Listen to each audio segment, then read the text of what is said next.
প্রিয় শিক্ষার্থী, collector public school and college Bogura multimedia online ক্লাসে স্বাগত।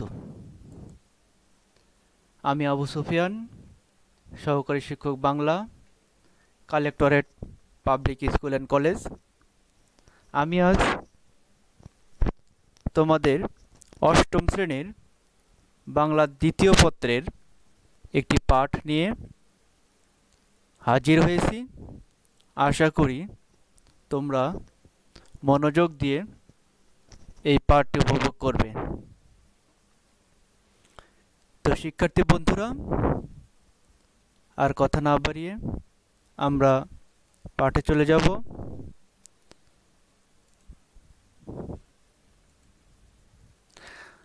আমরা স্ক্রিনে কিছু ছবি দেখতে পাচ্ছি। তোমরা নিশ্চয় ছবির মানুষটিকে চেনো। প্রশ্ন হলো,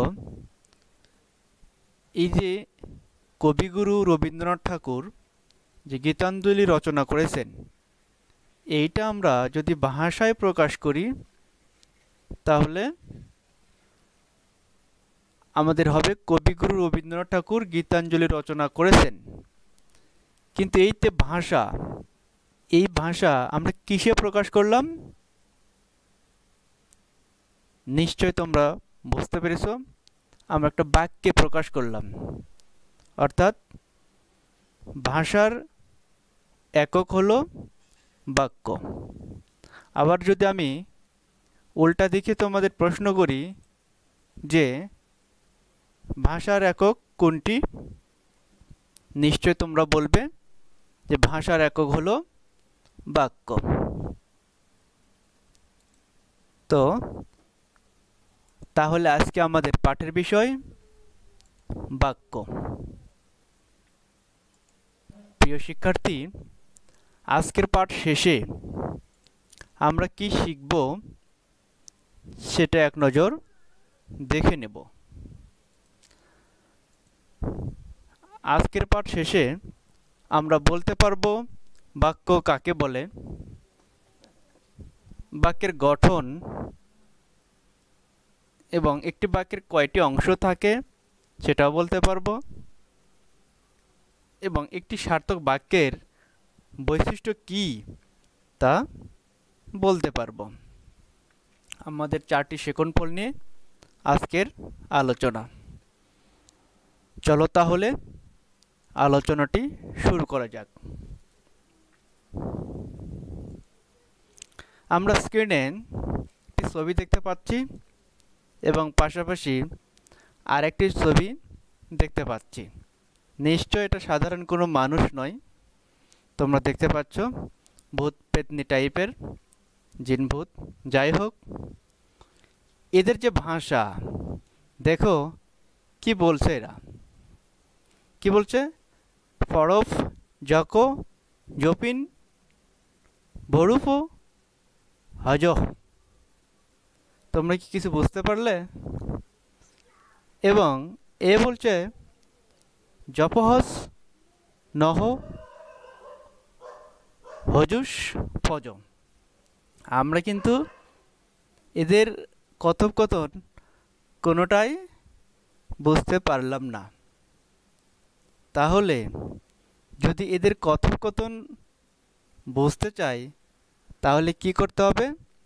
আমাদের সার্থক বাক্যের মাধ্যমে আমাদের কি করতে হবে?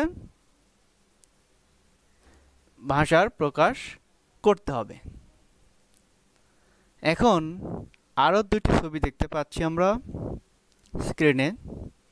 একজন জাতীয় কবি কাজী নজরুল ইসলাম, উনি বলেছিলেন, মোর প্রিয়া হবে এসো রানী, দিব কোপায় তারার ফুল। এটা শুনে আমরা কিন্তু অনেকেই বুঝতে পেরেছি যে উনি কি বলতে চাচ্ছেন।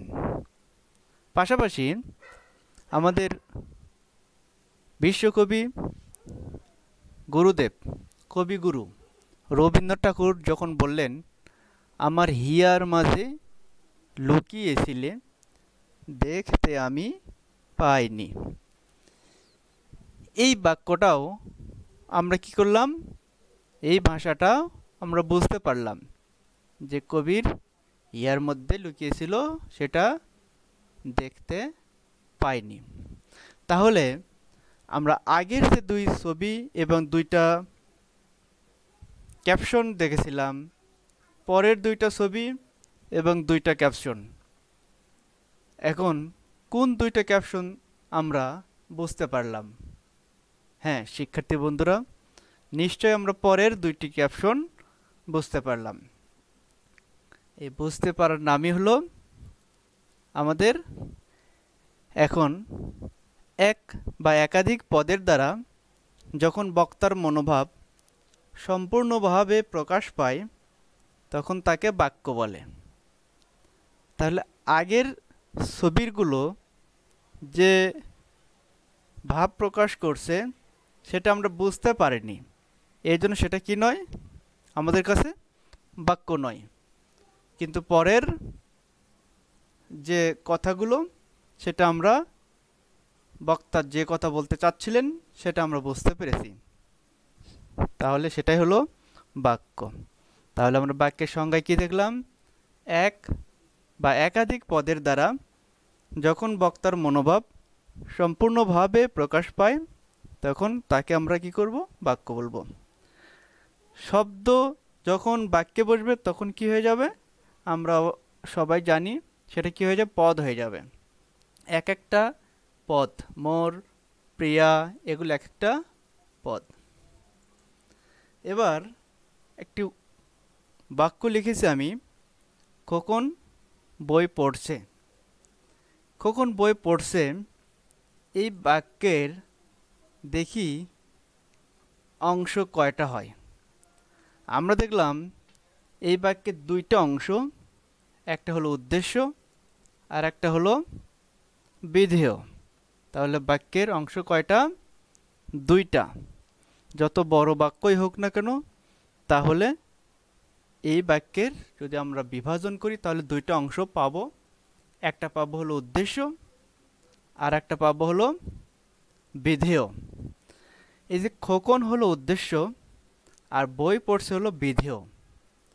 এই বাক্যটা এর পরের স্লাইডে আমরা দেখব। তাহলে শিক্ষার্থী বন্ধুরা, আমরা জানতে পারলাম একটা বাক্যের কয়টি অংশ থাকে।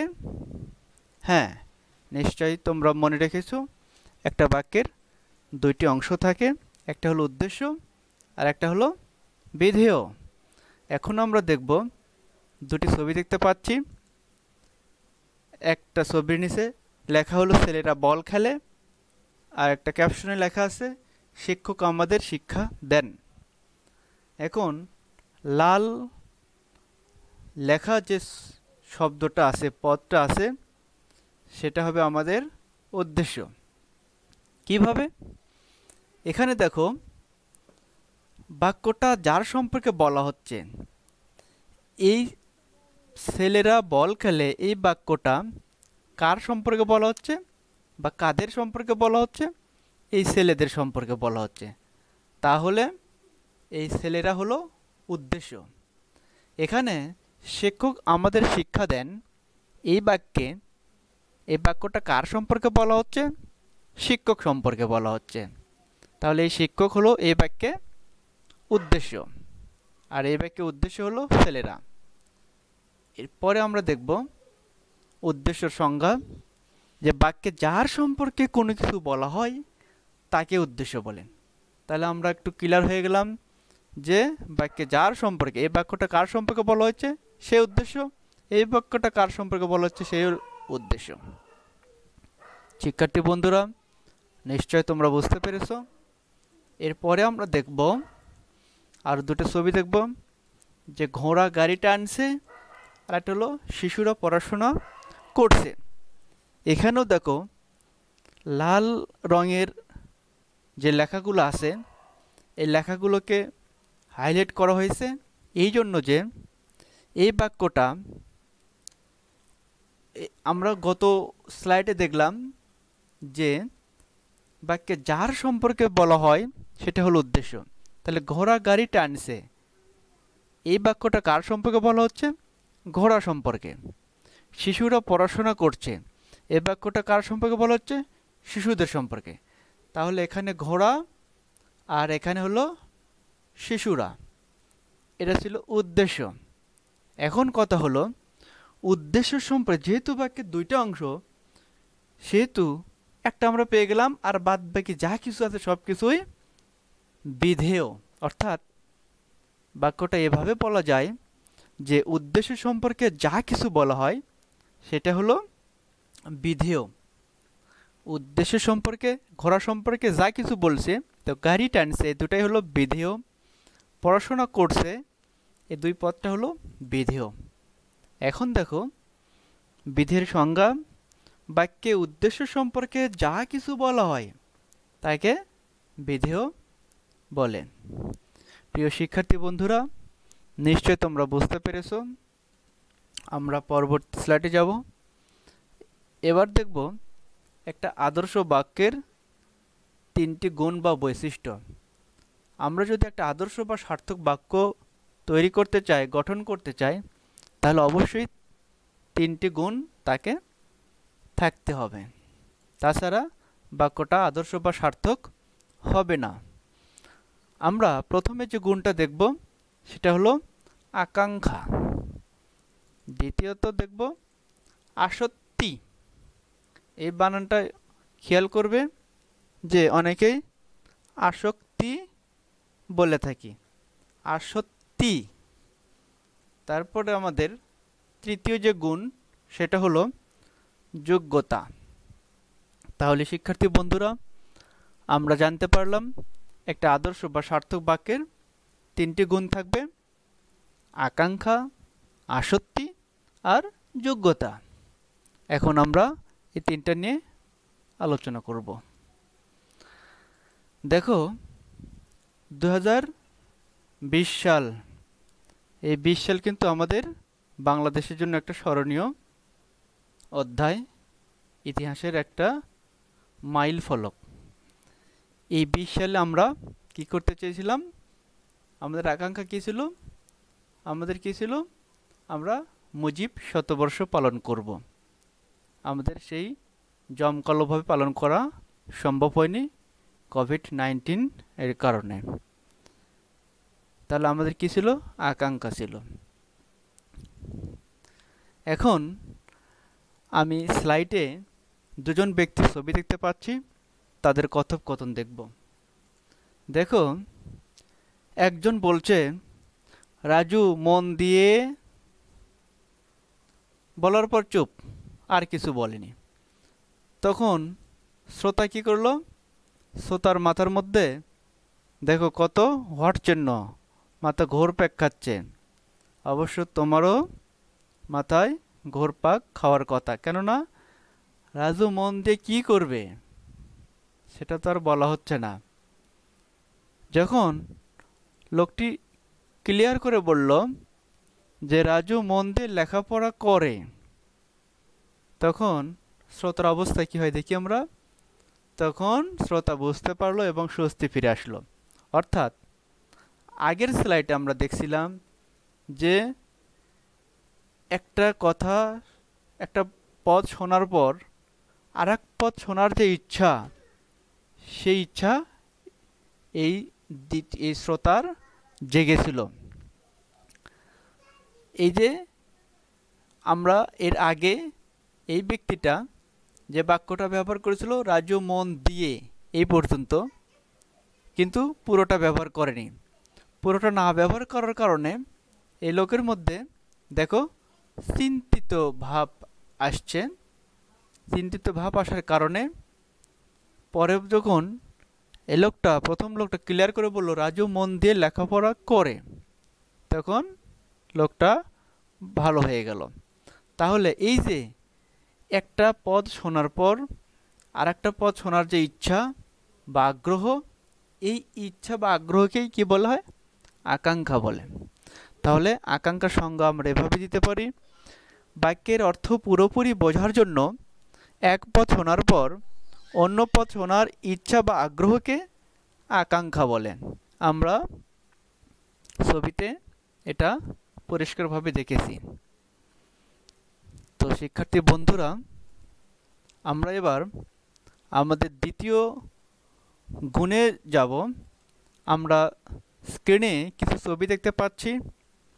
ছবি দেখে একটু ভাবো তোমরা কি ঘটছে এখানে।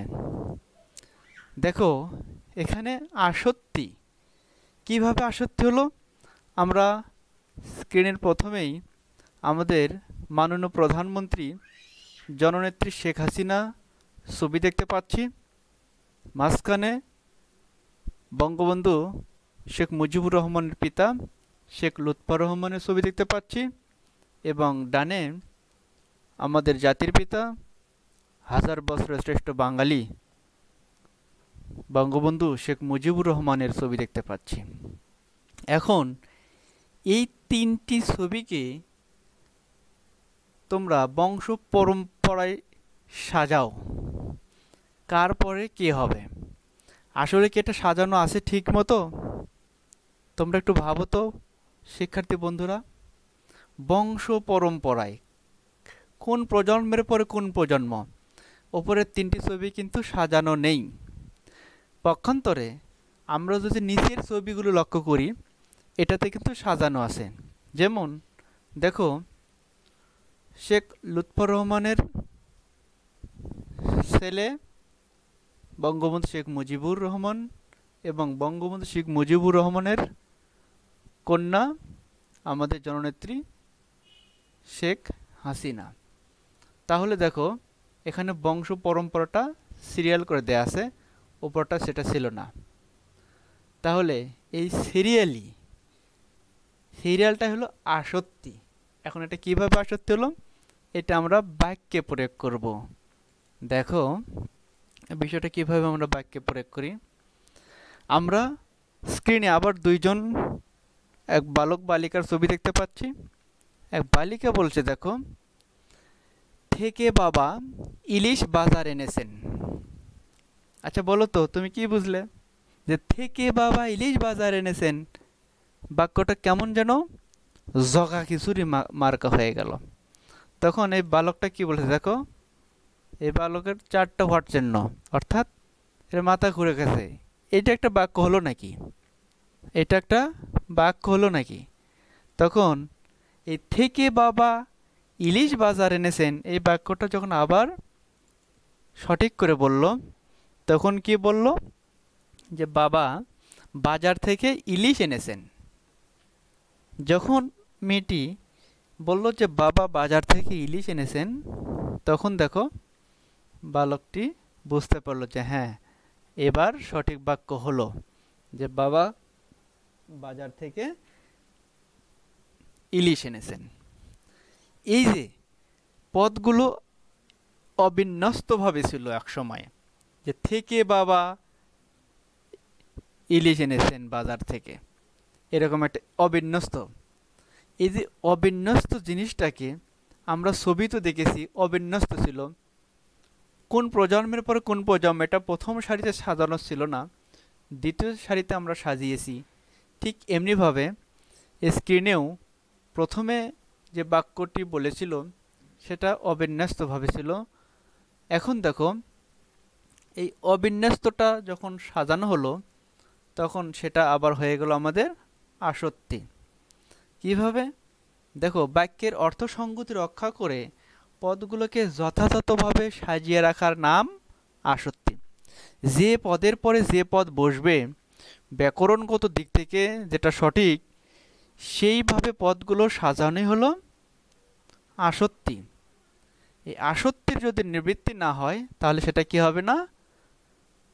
সার্থক বাক্য হবে না। তাহলে পদগুলো আমরা যাচ্ছে তাই ভাবে সাজাতে পারি না। এটা সাজানোরও একটু নিয়ম আছে, এটা আমরা দেখব এই বাক্যে। দেখো, আমি ভাত খাই, এটা একটা বাক্য স্লাইডে দেখা যাচ্ছে। আমাদের বাংলা যে পদগুলো সাজানোর সাধারণত যে গঠন, সেই গঠনটা হলো কর্তা কর্তা, তারপরে কি হয় কর্ম, তারপরে হলো ক্রিয়া। এটা হলো সাধারণত বাংলা বাক্য গঠনের সূত্র। কর্তা যে কাজ করে প্রথমে সে বসবে, তারপরে যার আশ্রয়ে কাজ করা হয় সে বসবে, তারপরে কাজটা বসবে, ক্রিয়াটা বসবে, সেটা হলো কর্তা কর্ম ক্রিয়া। ইংরেজি বাক্যে এটার একটু ব্যতিক্রম আছে, কিন্তু ইংরেজি বাক্যে প্রথমে সাবজেক্ট, তারপর ভার্ব, তারপরে অবজেক্ট বসে। অর্থাৎ আমাদের সাবজেক্ট আর কর্তা এটা ঠিক আছে, কিন্তু বাংলায় কর্ম আগে ক্রিয়া পরে, কিন্তু ইংরেজিতে ভার্ব আগে অবজেক্ট পরে বসে। তাহলে এটা আমাদের কি হলো সাধারণত বাক্যের গঠন। কিন্তু কবি বা সাহিত্যিকরা এই গঠনটাকে কি করতে পারে, তাদের ছন্দ নির্মাণের খাতিরে, তাল লয়ের খাতিরে এটাতে কি করতে পারে, রদবদল করতে পারে, তাতে সার্থক বাক্যের কোনো ব্যাঘাত ঘটে না। যেরকম একটা কবিতা ছিল, যাব আমি তোমার দেশে, এটা যদি আমরা সাধারণ বাক্য হিসেবে লিখি তাহলে এটা ভুল হবে। সম্রাট জসিমউদ্দিনের কবিতা, যাব আমি তোমার দেশে কবিতা, আসলে হওয়ার কথা কি ছিল, আমি যাব তোমার দেশে, আগে সাবজেক্ট তারপরে ভার্ব এরকম থাকার কথা ছিল। কিন্তু কবিতা ছন্দ নির্মাণের খাতিরে কবিরা অনেকটাই স্বাধীন। প্রিয় শিক্ষার্থী বন্ধুরা, তাহলে আমরা দেখলাম যে সাধারণত বাক্যের যে গঠন সেটা আমরা দেখলাম, এই গঠনে আমরা বাক্য লিখব। এরপরে আমাদের তৃতীয় যে আলোচনা হবে সেটা হলো যোগ্যতা নিয়ে। দেখি যোগ্যতা কি আলোচনা আছে। দেখো, এক ব্যক্তি এখানে ছবি দেখা যাচ্ছে যে নারকেল পারছে, কি দিয়ে, বলছে আমি বড়শি দিয়ে নারকেল পারি। আজব কাহিনী, বড়শি দিয়ে নারকেল পারি। আসলে বড়শি দিয়ে কি নারকেল পারা যাবে? বড়শির কি সেই ক্ষমতা আছে? দেখো ছবিতে দেখা যাচ্ছে যে এটা মনে হয় হেলে দুলে পড়ে যাচ্ছে, নারকেলের কাছে যাওয়াই দুষ্কর। তাহলে বড়শি দিয়ে নারকেল পারি। এখানে দেখো, এখানে কোন কোন গুণ আছে? এই বাক্যে কিন্তু আকাঙ্ক্ষা আছে, আকাঙ্ক্ষা এই গুণটা কিন্তু আছে। তারপরে কি আছে? আসক্তিও আছে। এইভাবে বাক্যে যেভাবে সাজানোর কথা সেইভাবে আছে, কিন্তু এই বাক্যে কি নাই? যোগ্যতা নাই। দেখো, বড়শিতে কখনো নারকেল পারা যায় না। আরেকজন বলছে আমি বড়শি দিয়ে মাছ ধরি, তাহলে এই মাছ ধরার কাজ হলো বড়শির। তাহলে এই বাক্যের কি আছে? যোগ্যতা আছে। আমরা আগের যে বাক্যটা দিয়েছিলাম সেটা কি নাই? সে বাক্যের যোগ্যতা নাই। এখন দেখো আরেকটা ছবি দেখবো আমরা, যে হাতি আকাশে ওড়ে। আসলেই এখানে দেখো আকাঙ্ক্ষা আছে, কি আছে? আসক্তিও আছে এই বাক্যে, কিন্তু কি নাই? আমি চিন্তা করে দেখলাম যে এই বাক্যে কি নাই? হাতি কখন আকাশে উঠতে পারে না, হাতি আকাশে ওড়ার যোগ্যতা নাই। তাহলে সঠিক বাক্য কি হবে?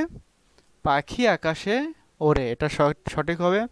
এখানে আকাঙ্ক্ষা আছে, আসক্তি আছে এবং যোগ্যতাও আছে, তিনটা গুণের মধ্যে আছে।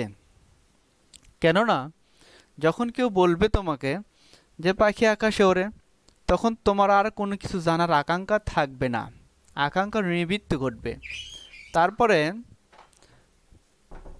দ্বিতীয়ত দেখো, এখানে যে পদগুলো ব্যাকরণিক দিক দিয়ে যেভাবে সাজানো দরকার সেইভাবে সাজানো আছে। তৃতীয়ত এই পাখি আকাশে ওড়ার যোগ্যতাও আছে। এখন আমরা দেখব এই যোগ্যতার যে সংজ্ঞাটা আমরা এভাবে দেখতে পারি যে বাক্যের অন্তর্গত পদগুলোর মধ্যে অর্থের সঙ্গতি ও ভাবের মিল বন্ধনকে যোগ্যতা বলে। তাহলে বাক্যের অন্তর্গত পদগুলোর মধ্যে অর্থের সঙ্গতি আর ভাবের মিলবন্ধন, তাহলে অর্থ যা বলছে আর ভাব এটার যদি মিল থাকে, আকাশে ওড়ার ভাব যদি পাখির থাকে, তাহলে সেটা সার্থক এবং যোগ্যতা সম্পন্ন বাক্য। প্রিয় শিক্ষার্থী, আমরা বাক্য কাকে বলে সেটা আলোচনা করলাম, বাক্যের অংশ আলোচনা করলাম, উদ্দেশ্য বিধেয় এবং একটা সার্থক বাক্যের কয়টা গুণ, 3টা গুণ সেটা আলোচনা করলাম, এবং আলোচনা করলাম যে বাক্য গঠনের সাধারণ যে গঠন, কর্তা, কর্মক্রিয়া, সেটা আলোচনা করলাম। এরপর যে আমরা মূল্যায়ন করব একটি সার্থক বাক্যের কয়টি গুণ বা বৈশিষ্ট্য রয়েছে। নিশ্চয় তোমরা ঝটপট খাতা কলম নিয়ে আমার সাথে বিষয়গুলো টিক দেবে। আমি পরবর্তীতে মিলাবো, দেখি কার কতগুলো হয়। হাতি আকাশে ওড়ে এ বাক্যে কোন গুণের অভাব রয়েছে? 3 নম্বর, আমাদের সাধারণত কোন কোন পদ নিয়ে বাক্য গঠিত হয়?